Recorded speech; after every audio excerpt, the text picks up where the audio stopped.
Hi all, welcome back to my channel Suma's vlogs in Kannada. ಎಲ್ಲರೂ ಹೇಗಿದ್ದೀರಾ? ಎಲ್ಲರೂ ಚೆನ್ನಾಗಿದ್ದೀರಾ ಅಂತ ಭಾವಿಸ್ತೀನಿ. ನಾವು ಊರಿಗೆ ಬಂದು 2 ದಿನ ಆಯಿತು ಆಲ್ರೆಡಿ. ಇದು ನೋಡಿ, ಮಂಗಳವಾರದ ವ್ಲಾಗ್ ಮಾಡ್ತಾ ಇದ್ದೇನೆ. ಇವತ್ತು ಬೆಳಿಗ್ಗೆ ಬೇಗನೆ ಎದ್ದು ಸ್ವಲ್ಪ ಹೊತ್ತು ವಾಕಿಂಗ್ ಮಾಡಬೇಕಂತ ವಾಕಿಂಗಿಗೆ ಕೂಡ ಹೋದೆ. ಹಾಗೆಯೇ ಇಲ್ಲಿರೋ ನೇಚರ್ ನೋಡಿ ಎಷ್ಟು ಚೆನ್ನಾಗಿದೆ ಅಂತ. ಬೆಳಗ್ಗೆದು ಆ ಪಕ್ಷಿಗಳ ಚಿಲಿಪಿಲಿ, ಹಾಗೆಯೇ ಅಲ್ಲಿರೋ ವಾತಾವರಣ ಎಷ್ಟು ಚೆನ್ನಾಗಿದೆ ಅಂತ ಹೇಳಿದರೆ ತುಂಬಾ ಚೆನ್ನಾಗಿದೆ. ಬೆಳಗ್ಗೆನೇ ವಾಕಿಂಗ್ ಮಾಡ್ತಾ ಇದ್ದೇನೆ. ವಾಕಿಂಗ್ ಮಾಡಲಿಕ್ಕೆ ಬೆಳಗ್ಗೆನೇ ಒಂಥರ ತುಂಬಾ ಚೆನ್ನಾಗಿರುತ್ತೆ. ಆ ನೇಚರ್ನ ಎಕ್ಸ್ಪೀರಿಯೆನ್ಸ್ ಮಾಡಿಕೊಂಡು ಹಾಗೆಯೇ ಅದನ್ನೆಲ್ಲ ನೋಡಿಕೊಂಡು ವಾಕಿಂಗ್ ಮಾಡ್ತಾ ಇದ್ದರೆ ಹೇಗೆ ನಾವು ಮುಂದಕ್ಕೆ ಕಾಲು ಹೆಜ್ಜೆ ಹಾಕ್ತೇವೆ ಅಂತಲೇ ಗೊತ್ತಾಗೋದಿಲ್ಲ. ಬೆಳಗ್ಗೆನೇ ಈ ರೀತಿ ನೇಚರ್ನ ಎಂಜಾಯ್ ಮಾಡಿಕೊಂಡು ವಾಕಿಂಗ್ ಮಾಡೋದೇ ಒಂಥರ ಚಂದ. ಈಗ ಏನಂತ ಹೇಳಿದರೆ ಆಲ್ರೆಡಿ ನಾವು ನೆಲಗಡಲೆ ಹಾಕಿದ್ದನ್ನು ತೆಗೆದಿದ್ದೀವಲ್ವ, ಅದು ಮಣ್ಣೆಲ್ಲ ಒಂಥರ ಚಂದ ಕಾಣಿಸ್ತಿದೆ. ಹಾಗೆಯೇ ಅದರ ತುಂಬ ಕೂಡ ಹಸಿರು ಹುಲ್ಲು ಕೂಡ ಬೆಳ್ಕೊಂಡಿದೆ. ಹಾಗಾಗಿ ನಡಿಲಿಕ್ಕೆ ಈ ರೀತಿ ಏನೂ ಪ್ರಾಬ್ಲಮ್ ಆಗಲ್ಲ. ಒಂದು ವೇಳೆ ನಾವು ಮೆಕ್ಕೆಜೋಳ ಏನಾದರೂ ಹಾಕಿದರೆ ಅದು ಕಾಲಿಗೆ ಉದ್ದದ್ದು ದಂಟು ಥರ ಸಿಗ್ತಾ ಇರುತ್ತೆ. ಇವಾಗ ಆ ಥರದ್ದೇನೂ ಕಿರಿಕಿರಿ ಇಲ್ಲ. ನೋಡಿ, ಬೆಳಗ್ಗೆನೇ ಎಷ್ಟು ಚೆನ್ನಾಗಿ ಹೂವು ಅರಳಿದೆ ಅಂತ. ಅದಷ್ಟು ಚೆಂದ ಕಾಣ್ತಿತ್ತು ಅಂತೇಳಿದರೆ ತುಂಬಾ ಚೆನ್ನಾಗಿತ್ತು. ಇನ್ನು ವಾಕಿಂಗ್ ಮಾಡಿ ಮುಗಿಸ್ಕೊಂಡು ಮನೆ ಹತ್ತಿರಕ್ಕೆ ಬಂದೆ. ಮನೆ ಹತ್ತಿರಕ್ಕೆ ಬಂದಾದ ನಂತರ ಇಲ್ಲಿ ಮಗ ಕೂಡ ಅವನು ಹಠ ಮಾಡಿಕೊಂಡು ಕೂಗ್ತಾ ಇದ್ದಾನೆ. ಏನೋ ಅವನಿಗೆ ದೂರದಲ್ಲಿ ಮೇಲೆ ಅಲ್ಲಿ ರೋಡ್ ಆಗ್ತಿದೆ, ಅಲ್ಲಿಗೆ ಕರ್ಕೊಂಡು ಹೋಗ್ಬೇಕಂತ ಒಂದೇ ಹಠ ಮಾಡ್ತಾ ಕೂತಿದ್ದಾನೆ. ಇನ್ನು ಸಂಜೆ ಹೋಗುವ ಅಂತ ಕೂಡ ಹೇಳಿದರೂ ಕೂಡ ಕೇಳ್ತಾ ಇಲ್ಲ. ಇವಾಗಲೇ ಕರ್ಕೊಂಡು ಹೋಗುವ ಅಂತ ಹೇಳ್ತಾ ಇದ್ದಾನೆ. ಇನ್ನು ಮನೆಯಲ್ಲಿ ಹೋಗಿ ಕೆಲಸ ಕೂಡ ಉಂಟು. ಪಾತ್ರೆ ತೊಳೆದು ಇನ್ನು ಮನೆಯೆಲ್ಲ ಗುಡಿಸಿ ಒರೆಸಿ ಅದಾದ ನಂತರ ಚಹಾ ಮಾಡಿ ಅಡುಗೆ ಎಲ್ಲ ಮಾಡಲಿಕ್ಕುಂಟು. ಹಾಗೆಯೇ ತಿಂಡಿ ಕೂಡ ಮಾಡಿ, ಇನ್ನೇನು ನಾವು ನೆಲಗಡೆ ಎಲ್ಲ ಹಾಕಿದ್ವಲ್ವ ಅದನ್ನೆಲ್ಲ ಕಿತ್ತು ಅದನ್ನು ತೆಗೆದಾಗಿತ್ತು. ಹಾಗೆ ಅದನ್ನು ಚೀಲದಲ್ಲಿ ಕೂಡ ತುಂಬಬೇಕಾಗಿತ್ತು. ಹಾಗಾಗಿ ಮತ್ತೆ ಹೋಗುವ ಅಂತ ಹೇಳಿದರೆ ಅಳ್ತಾ ಕೂತಿದ್ದಾನೆ. ಅವನನ್ನು ಬಿಟ್ಟು ನಾನು ಮುಂದೆ ಬಂದೆ. ಇವನು ಇಲ್ಲಿಗೆ ಬಂದರೆ ಪ್ರತಿಯೊಂದಕ್ಕೂ ತುಂಬಾ ಹಠ ಮಾಡ್ತಾ ಇರ್ತಾನೆ. ಅವನು ಯಾವ ಜಾಗಕ್ಕೆ ಕೇಳ್ತಾನೆ ಆ ಜಾಗಕ್ಕೆ ಹೋಗಲೇಬೇಕು. ಇಲ್ಲಾದರೆ ಏನಾದರೂ ತಂದು ಕೊಡು ಅಂತ ಹೇಳಿದರೆ ಅದನ್ನು ತಂದು ಕೊಡಲೇಬೇಕು. ಈ ರೀತಿಯ ಒಂದು ಹಠ. ಅವ ಮಾಡಿ ಕೊಡೋದಾದರೆ ಕೂಡ ಮಾಡಿ ಕೊಡ್ಬೋದು. ಅಲ್ಲಿಗೆ ಕರ್ಕೊಂಡು ಹೋಗು, ಇಲ್ಲಿಗೆ ಕರ್ಕೊಂಡು ಹೋಗು ಅಂತ ಹೇಳ್ತಾ ಇರ್ತಾನೆ. ಹಾಗಾಗಿ ಈಗ ಬೇಡ, ಸಂಜೆ ಹೋಗುವ ಅಂತೇಳಿ ಮನೆಗೆ ಕರ್ಕೊಂಡು ಬಂದೆ. ಇದೇ ನೋಡಿ ನಮ್ಮ ಪುಟ್ಟ ಅರಮನೆ. ಹಿಂದ್ಗಡೆ ಒಂದು ತೆಂಗಿನ ಮರ ಇತ್ತು, ಅದಕ್ಕೆ ಕೂಡ ಈಗ ಬಿಸಿಲಲ್ವಾ ಕಾಯಿನೇ ಇಲ್ಲ, ಎಲ್ಲ ಎಲೆ ಕೂಡ ಒಣಗಿ ಹೋಗಿದೆ. ಇನ್ನು ಮಳೆಗಾಲ ಬರುವಾಗ ಚೆನ್ನಾಗಿ ಚಿಗುರ್ತದೆ ಮರ. ಇವಾಗಂತ ಹೇಳಿದರೆ ತುಂಬ ಅಂದರೆ ತುಂಬಾ ಒಂದು 40 ಡಿಗ್ರಿ ಬಿಸಿಲಿದೆ ಇಲ್ಲಿ. ಅಷ್ಟು ಹೊರಗಡೆ ಕಾಲು ಇಡ್ಲಿಕ್ಕಾಗೋದಿಲ್ಲ, ಅಷ್ಟು ಬಿಸಿಲು. ಹೊರಗಡೆ ಬಂದು ಸ್ಟೆಪ್ ಮೇಲೆ ಕಾಲು ಇಡ್ಲಿಕ್ಕೆ ಆಗೋದಿಲ್ಲ, ಅಷ್ಟು ಬಿಸಿಲಿರುತ್ತೆ. ಇದೆ ನೋಡಿ ನಮ್ಮ ಮನೆ ಎದುರುಗಡೆ ಫ್ರಂಟ್. ಇನ್ನು ಮಕ್ಕಳು ಮಲಗಿದ್ದಾರೆ. ಇನ್ನು ಅವರನ್ನು ಎಬ್ಬಿಸಿ ಇನ್ನು ಕೆಲಸ ಮಾಡಲಿಕ್ಕೆ ಶುರು ಮಾಡಬೇಕು. ಬೇಗ ಕೆಲಸ ಮುಗಿಸಿ ಇನ್ನು ಅದು ಎಲ್ಲ ಪೂಜೆ ಮಾಡಲಿಕ್ಕೆ ಕೂಡ ಉಂಟು. ಇಲ್ಲಿ ಮಧ್ಯಾಹ್ನದ ಹೊತ್ತಿಗೆ ಇನ್ನೇನು ಅದನ್ನೆಲ್ಲ ಚೀಲಕ್ಕೆ ಹಾಕಬೇಕಾಗಿತ್ತು. ಹಾಗಾಗಿ ಮಾವ ಪೂಜೆ ಮಾಡ್ತಾ ಇದ್ದಾರೆ ಇಲ್ಲಿ. ಅದನ್ನು ಪೂಜೆ ಮಾಡಿ ಆದ ನಂತರ ಅದನ್ನು ಚೀಲಕ್ಕೆ ನಾವು ಹಾಕುವಂಥದ್ದು. ಎಲ್ಲರೂ ಸೇರಿಸಿ ಒಟ್ಟಿಗೆ ಅಪ್ಪ, ತಮ್ಮ, ಹಾಗೆಯೇ ಮಾವ, ಹಸ್ಬೆಂಡ್ ಕೂಡ ಇದ್ದಾರೆ. ಎಲ್ಲರೂ ಸೇರಿ ನಾವು ಚೀಲ ಹಿಡಿದುಕೊಂಡ್ರೆ ಅವರು ಹಾಕ್ತಾರೆ. ಹಾಗೆಯೇ ಚೀಲ ಎಲ್ಲ ಮಾಡಿಟ್ಟು ಅದನ್ನು ಎಷ್ಟೊತ್ತಾಗುತ್ತೆ ಅಂತ ಹೇಳಿದರೆ ಅಷ್ಟೊತ್ತು ತನಕನೂ ಎಲ್ಲನೂ ತುಂಬಿಸಿಡಬೇಕು. ತುಂಬಿಸಿಟ್ಟು ಇದು ಅಂತೂ ತುಂಬ ಹೊತ್ತಾಗುತ್ತೆ ಚೀಲಕ್ಕೆ ಹಾಕೋದು. ಹಾಗೆಯೇ ಅದರಲ್ಲಿ ಏನಾದರೂ ಕಸ ಕಡ್ಡಿ ಇದ್ದರೆ ಅದನ್ನು ಕೂಡ ತೆಗಿಬೇಕು. ಅದನ್ನೆಲ್ಲ ತೆಗೆದು ಮತ್ತು ಚೀಲಕ್ಕೆ ತುಂಬಿಸಬೇಕು. ಇಲ್ಲದಿದ್ದರೆ ಕಸ ಕಡ್ಡಿ ಏನಾದರೂ ಇದ್ದರೆ ಅಲ್ಲಿ ತೂಕ ಮಾಡುವಾಗ ಅದು ಕೂಡ ಒಂದು ಪ್ರಾಬ್ಲಮ್. ಒಂದು ವೇಳೆ ಅದೇನಾದರೂ ಅವರಿಗೆ ಸಿಕ್ಕರೆ ಇವರೆಲ್ಲ ಕಸವನ್ನೇ ತುಂಬಿಸಿ ತಂದಿದ್ದಾರೆ ಅಂತೆನಿಸಿ ಅದಕ್ಕೂ ಒಂದು ಇದು ಮಾಡ್ತಾರೆ ಅಂತೆನಿಸಿ ಅದಕ್ಕೆ ಕಸ ಇರೋದೊಂದು ಕಡೆ, ಕಸ ಇಲ್ಲದಿರೋದೊಂದು ಕಡೆ ಹಾಕಿ ಎಲ್ಲವನ್ನು ಗಾಳಿಗೆ ತೂರ್ತಾ ಇದ್ದಾರೆ. ಗಾಳಿಗೆ ತೂರಿ ಅದನ್ನು ಚೀಲಕ್ಕೆ ತುಂಬ್ತಾ ಇದ್ದೀವಿ. ಚೀಲಕ್ಕೆ ತುಂಬುವಕ್ಕಿಂತ ಮುಂಚೆ ಇಲ್ಲಿ ಮಾವ ಪೂಜೆ ಕೂಡ ಮಾಡಿದರು. ಹೂವೆಲ್ಲ ಹಾಕಿ ಚೆನ್ನಾಗಿ ಆಗಲಿ, ತುಂಬ ಚೀಲ ಆಗಲಿ ಅಂತೇಳಿ ಒಂದು ಪೂಜೆ ಮಾಡುವಂಥದ್ದು. ಇದಕ್ಕೆ ಅಂತ ಹೇಳಿದರೆ ಮೊದಲೇ ಇವಾಗ ತುಂಬ ಬಿಸಿಲು ಅಂತ ಹೇಳಿದರೆ ಬಿಸಿಲಲ್ವಾ, ಇನ್ನೊಂದು ಸ್ವಲ್ಪ ದಿವಸ ಬಿಟ್ಟರೆ ಕೂಡ ಅದು ಫುಲ್ಲು ಒಂಥರ ಒಣಗಿ ಏನು ನಮಗೆ ತೂಕನೇ ಸಿಗೋದಿಲ್ಲ. ಮತ್ತು ರೇಟ್ ಕೂಡ ಹಾಗೆಯೇ ಸ್ಟಾರ್ಟಿಂಗಲ್ಲಿ ತುಂಬಾ ರೇಟ್ ಇತ್ತು. ಬಟ್ ಇವಾಗಲೇ ಫುಲ್ಲು ರೇಟ್ ಡೌನ್ ಆಗಿ ಹೋಗಿದೆ. ಹಾಗಾಗಿ ಮತ್ತು ಇಟ್ಕೊಂಡು ಕೂಡ ನಮಗೆ ಮಳೆ ಬಂದರೆ ಅದು ಕೂಡ ತೊಂದರೆ ಆಗುತ್ತೆ ಅಂತೆನಿಸಿ ಆವಾಗಲೇ ತುಂಬಿ ಇನ್ನೇನು ಅದನ್ನು ನಾಳೆ ಅಥವಾ ನಾಡಿದ್ದು ಕೊಡಬೇಕು. ತುಂಬಿ ಮೊದಲೀಗ ಎಲ್ಲರೂ ಸೇರಿ ತುಂಬಿ ಅದನ್ನು ಎಲ್ಲ ಚೀಲ ಎಲ್ಲ ಹೊಲಿಬೇಕು. ಹೊಲಿದು ಟೈಟಾಗಿ ಮಾಡಿಡಬೇಕು. ಮಾಡಿಟ್ಟಾದ ನಂತರ ಮತ್ತೆ ಟ್ರ್ಯಾಕ್ಟರ್ ಅಥವಾ ಏನಾದರೂ ತೊಗೊಂಡು ಬಂದು ಅದಕ್ಕೆ ಅನ್ಲೋಡ್ ಮಾಡಬೇಕು. ಲೋಡ್ ಮಾಡಿದ ನಂತರ ಅದನ್ನು ಅಲ್ಲಿಗೆ ನಾವು ಎಲ್ಲಿ ನೆಲಗಡಲೆ ತೊಗೊಳ್ತಾರಲ್ವ ಅಲ್ಲಿಗೆ ತೊಗೊಂಡೋಗಿ ಅದನ್ನು ತೂಕ ಮಾಡ್ತಾರೆ. ತೂಕ ಮಾಡಿದ ನಂತರ ಅದೆಷ್ಟು ಪಾಯಿಂಟ್ಸ್ ತೋರಿಸ್ತದೆ ಅದರ ಮೇಲೆ ನಮಗೆ ಇವರು ಅಮೌಂಟ್ ಕೊಡುವಂಥದ್ದು. ಬಟ್ ಈ ಸಲ ಏನಾಯ್ತು ಅಂತ ಹೇಳಿದರೆ, ಏನೇ ನಾವು ಎಷ್ಟೇ ಸಲ ಬೆಳೀಲಿ ನಮಗೆ ಸರಿಯಾದ ರೇಟ್ ಸಿಗೋದೇ ಇಲ್ಲ. ರೈತರ ಜೀವನ ಹೀಗೆ ಅಲ್ವಾ. ನಾವು ಎಷ್ಟು ಕಷ್ಟಪಡ್ತಾರೆ ಅವರು. ಎಷ್ಟು ಕಷ್ಟಪಟ್ಟು ಎಲ್ಲವನ್ನು ನಿಭಾಯಿಸ್ಕೊಂಡು ಹೋಗಿ ಅದಾದ ನಂತರ ಲಾಸ್ಟಿಗೆ ಒಂದು ನಮಗೆ ಸರಿಯಾದ ಬೆಲೆ ಸಿಗದಿದ್ರೆ ಮನಸ್ಸಿಗೆ ತುಂಬಾ ಬೇಜಾರಾಗುತ್ತೆ. ಈ ಸಲ ಕೂಡ ಅದೇ ಪರಿಸ್ಥಿತಿ ನಮ್ಮದು. ಇದೇ ರೀತಿ ಇರುತ್ತೆ ಯಾವಾಗಲೂ. ಪ್ರತಿ ಬೆಳೆಯಲ್ಲಿ ಕೂಡ ನಮ್ಗೆ ಇದೇ ರೀತಿ ಇರುತ್ತೆ. ಮತ್ತು ಎಲ್ಲರಿಗೂ ಇದೇ ಪರಿಸ್ಥಿತಿ. ರೈತರಿಗೆ ಅಂತ ಎನಿಸಿದರೆ ನಿಜವಾಗ್ಲೂ ಅವರು ಪಡುವ ಕಷ್ಟಕ್ಕೆ, ಅವರು ಹಾಕುವ ಶ್ರಮಕ್ಕೆ ಯಾವುದೇ ಬೆಲೆನೇ ಇಲ್ಲ. ಅವರಿಗೊಂದು ಕೂಲಿ ಸಂಬಳ ಕೂಡ ಸಿಗೋದಿಲ್ಲ. ಆ ರೀತಿ ಇದೆ. ಅಷ್ಟು ಚೆನ್ನಾಗಿ ನಾವೆಲ್ಲ ಕಷ್ಟಪಟ್ಟು ಅದಕ್ಕೆ ಎಷ್ಟು 4 ತಿಂಗಳು 5 ತಿಂಗಳ ಗಂಟಲೆ ಅದಕ್ಕೆಲ್ಲ ಪಾಲನೆ ಪೋಷಣೆ ಮಾಡಿದರೂ ಕೂಡ ನಮಗೆ ಆ ಎಂಡ್ ಟೈಮಿಗೆ ನಮಗೊಂದು ಸರಿಯಾದ ಬೆಲೆ ಸಿಗುವುದಿಲ್ಲ. ಹಾಗಾಗಿ ಮನಸ್ಸಿಗೊಂಥರ ತುಂಬಾ ಬೇಜಾರಾಗ್ತಿರುತ್ತೆ.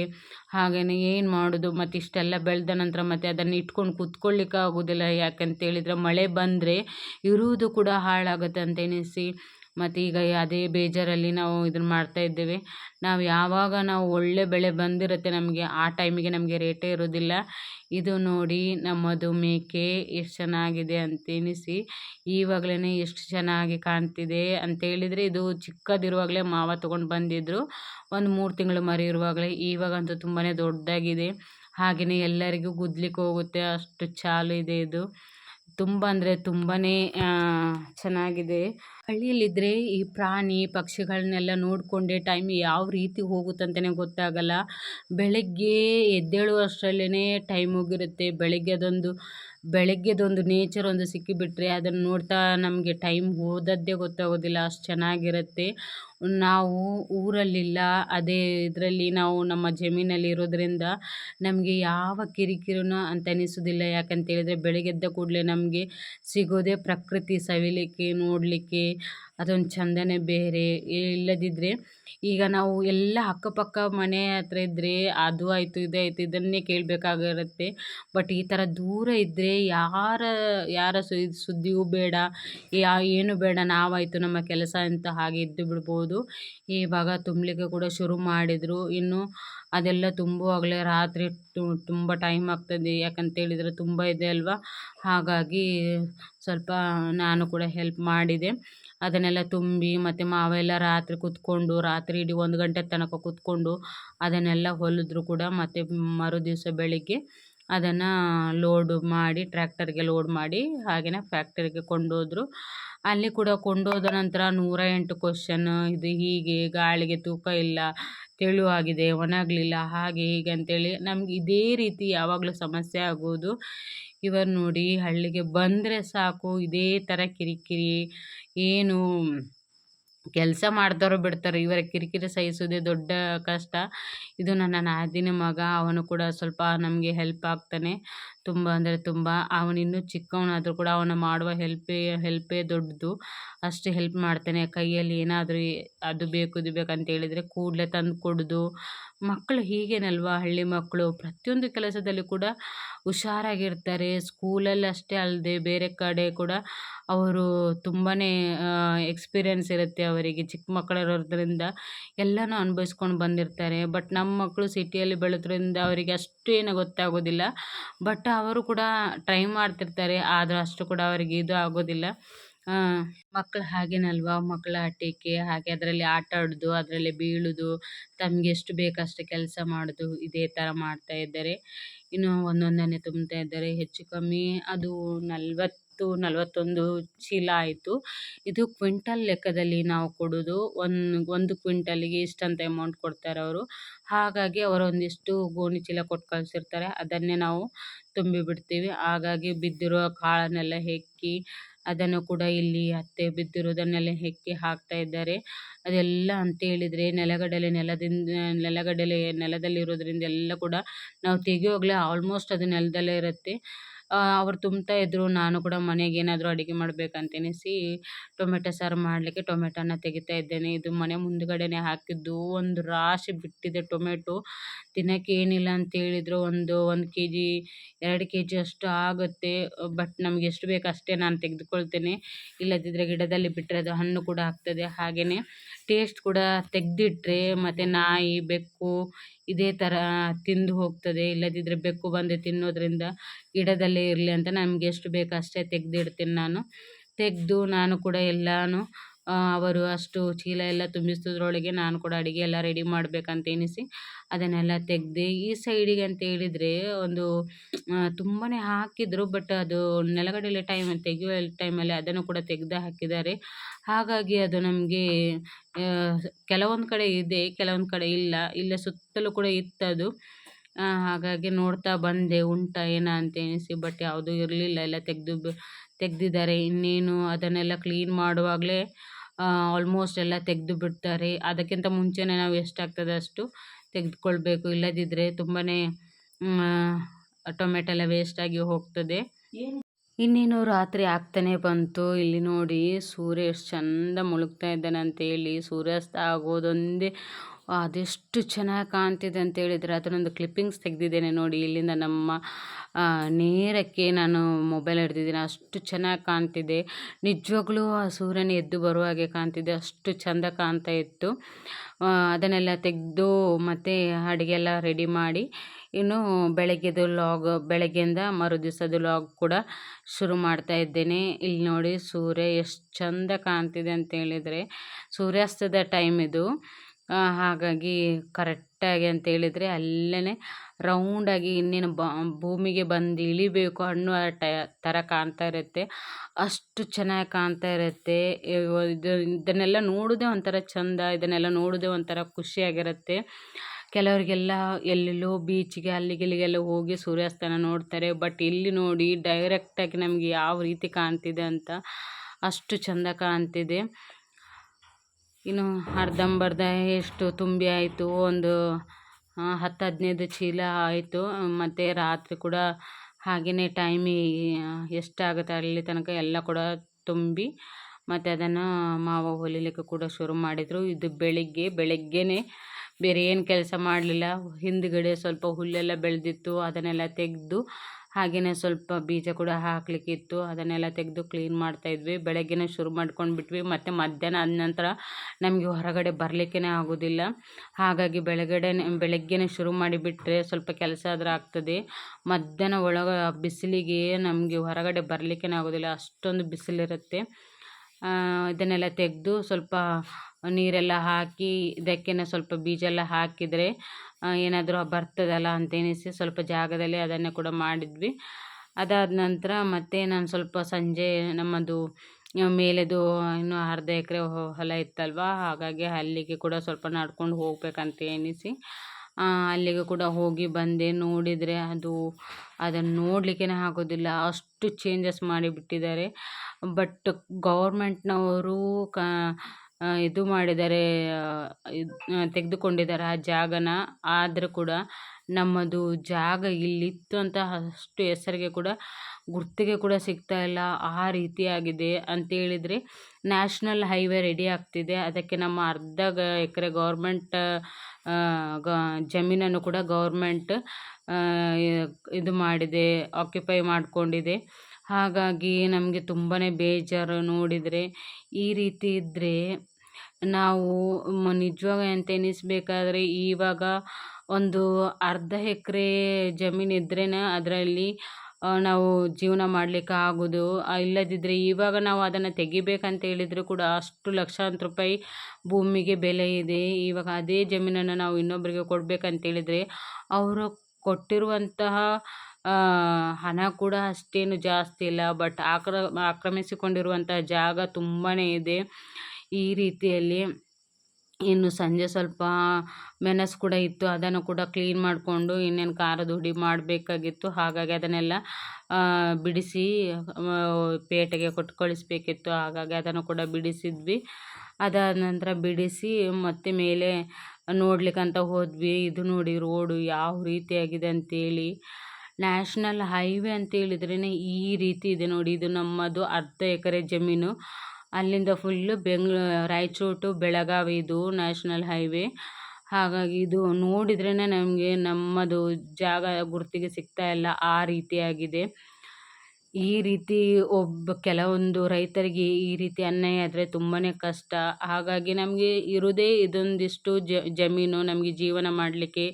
ಇದನ್ನು ಕೂಡ ಅವರು ಆಕ್ರಮಿಸಿಕೊಂಡಿದ್ದಾರೆ. ಹಾಗಾಗಿ ನಮಗೆ ತುಂಬಾ ಮನಸ್ಸಿಗೆ ಬೇಜಾರು. ಆದರೆ ಅವರು ಕೊಟ್ಟಿರುವಂತಹ ಅಮೌಂಟ್ ಕೂಡ ಅಷ್ಟೇ ಚಿಕ್ಕದು, ಅದೇನು ಜಾಸ್ತಿ ಬೆಲೆ ಬಾಳುವಂಥದ್ದೇನಲ್ಲ ಅಮೌಂಟು. ಹಾಗಾಗಿ ಇರುವ ಜಮೀನನ್ನಾದರೂ ಕೂಡ ನಮಗೆ ಬಿಟ್ಟು ಕೊಡುವಷ್ಟು ಇದು ಇರಬೇಕು. ಅವರು ಎಲ್ಲವನ್ನು ಕೂಡ ಇದು ಏನು ಜಾಗ ಕಾಣ್ತಿದೆಯಲ್ಲ ನಮ್ಮದು 1/2 ಎಕರೆ ಜಮೀನು, ಹಾಗೆಯೇ ಬೇರೆಯವ್ರದ್ದು ರೈತರದ್ದು ಕೂಡ ಹೋಗಿದೆ. ಹಾಗಾಗಿ ಅಲ್ಲಿ ನಿಂತು ನೋಡಿದರೆ ಮನಸ್ಸಿಗೆ ಒಂಥರ ಬೇಜಾರು. ಇನ್ನು ಮುಂದೆ ನಾವು ಈ ರೀತಿ ಜಾಗವನ್ನು ತೆಗೆದುಕೊಳ್ಳಿಕ್ಕೆ ಕೂಡ ಆಗೋದಿಲ್ಲ. ಹಾಗಾಗಿ ಇರುವ ಜಾಗವನ್ನು ಕೂಡ ನಾವು ಈ ರೀತಿ ಕಳ್ಕೊಳ್ಬೇಕಾಯಿತು. ಇದು ಬೆಂಗಳೂರಿಂದ ರಾಯಚೂರು ತನಕ, ಬೆಳಗಾವಿಯಿಂದ ರಾಯಚೂರು ತನಕ ಎಲ್ಲಿದೆ ರೋಡು, ಎಲ್ಲ ರೈತರ ಪರಿಸ್ಥಿತಿ ಇದೇ ರೀತಿ.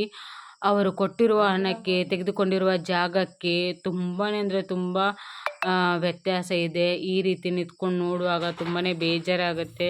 ಬಟ್ ನೋಡುವಾಗ ಮನಸ್ಸಿಗೆ ಒಂಥರ ನೋವು, ಹತಾಶೆ ಎಲ್ಲನೂ ಆಗುತ್ತೆ. ಆದರೆ ಏನು ಮಾಡೋದು, ಮುಂದೆ ಇದೇ ರೀತಿ ನಾವು ಬದುಕಲೇಬೇಕು, ಏನು ಮಾಡಲಿಕ್ಕಾಗೋದಿಲ್ಲ. ಅವರು ಕೂಡ ಸೆಂಟ್ರಲ್ ಗೌರ್ಮೆಂಟ್ ಇದಲ್ವ, ಅದಕ್ಕೆ ನಾವೇನು ಕೂಡ ಮಾಡಲಿಕ್ಕಾಗೋದಿಲ್ಲ. ಈ ವಿಡಿಯೋ ಇಷ್ಟ ಆದರೆ ಪ್ಲೀಸ್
ಲೈಕ್ ಮಾಡಿ, ಚಾನೆಲ್ನ ಸಬ್ಸ್ಕ್ರೈಬ್ ಮಾಡಿ.